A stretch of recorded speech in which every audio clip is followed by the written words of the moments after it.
आज हम देखेंगे एक ड्रामे और रोमांस से भरी मूवी जिसका नाम है किलिंग मी सॉफ्टली। ये कहानी लंदन में रह रही एक एलिस नाम की जवान लड़की की है जो सोचती है कि वो अपने जॉब और अपने बॉयफ्रेंड के साथ बहुत खुश है। एक दिन एलिस अपने ऑफिस जा रही होती है और गलती से वो एक अनजान आदमी से टकरा जाती है। एलिस उसके बाद ऑफिस जाती है पर उसका सारा ध्यान उस लड़के पे ही होता है और एलिस उसको ढूंढते हुए निकल जाती है। दोनों की नजर एक दूसरे पे पड़ती है और वो दोनों टैक्सी में बैठकर उस लड़के के घर के लिए निकल जाते हैं और फिर घर पहुंचकर वो दोनों इंटीमेट होते हैं। घर वापस आके एलिस अपने बॉयफ्रेंड के साथ जबरदस्ती वही आग महसूस करने की कोशिश करती है।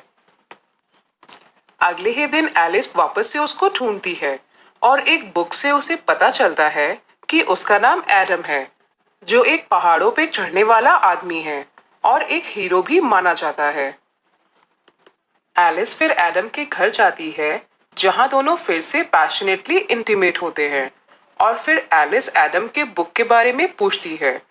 एडम बताता है कि कुछ समय पहले एक हादसा हुआ था जिसमें उसने 6 लोगों की जान बचाई थी, पर बदकिस्मती से बाकी लोगों को नहीं बचा पाया था, जिसमें उसकी गर्लफ्रेंड भी मर गई थी। एलिस अब एडम से प्यार करने लग जाती है और अपने बॉयफ्रेंड को छोड़कर एडम के घर आ जाती है, पर वहां उसे एडम की बहन डेबोरा मिलती है। दोनों में बात होती है और फिर एलिस एडम का एड्रेस मांगती है और फिर वहां के लिए निकल जाती है।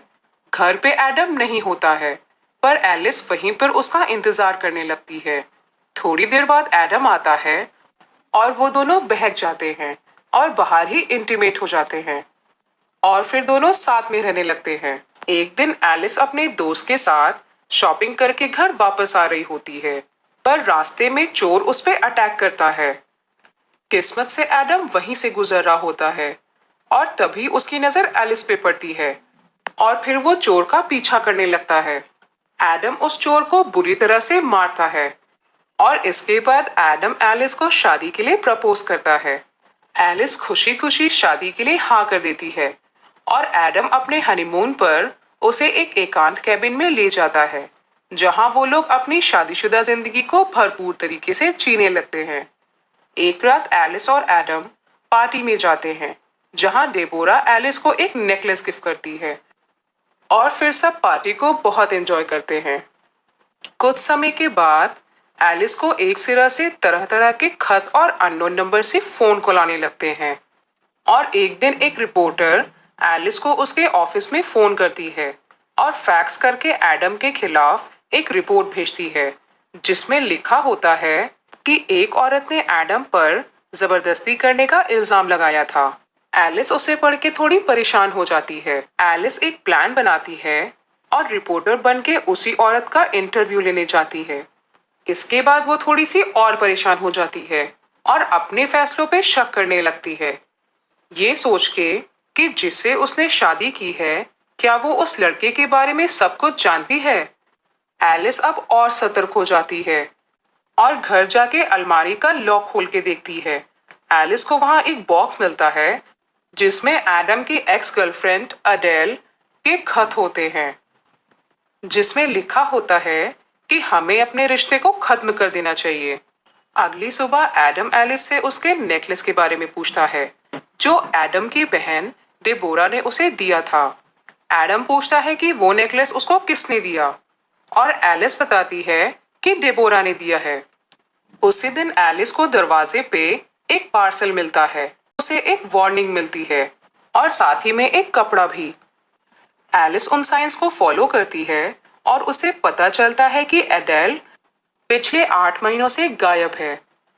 इसके बाद एलिस को अपनी हनीमून मनाने वाली जगह पर एडेल की एक फोटो भी मिल जाती है। एलिस को अब एडम के साथ सेफ महसूस नहीं होता है और भाग के अपनी सुरक्षा के लिए वो पुलिस के पास चली जाती है।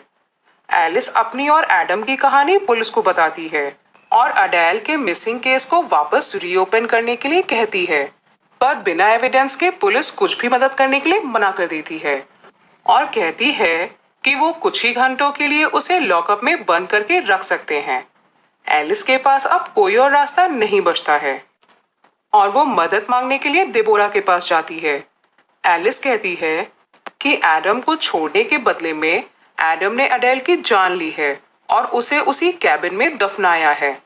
देबोरा मान जाती है और एलिस के साथ सबूत देखने के लिए निकल जाती है। रास्ते में देबोरा एलिस को बताती है कि उसने ही एलिस को चेतावनी भरे मैसेजेस भेजे थे ताकि उसकी आंखें खुलें और अपने आप को एडम के गुस्से से दूर और सुरक्षित रख पाए। एडम के घर वापस आने पर उसे कुछ तस्वीरें मिलती हैं और वो समझ जाता है कि एलिस वहां आई थी और कब्रिस्तान की ओर गई है और फिर एडम उसके पीछे जाता है।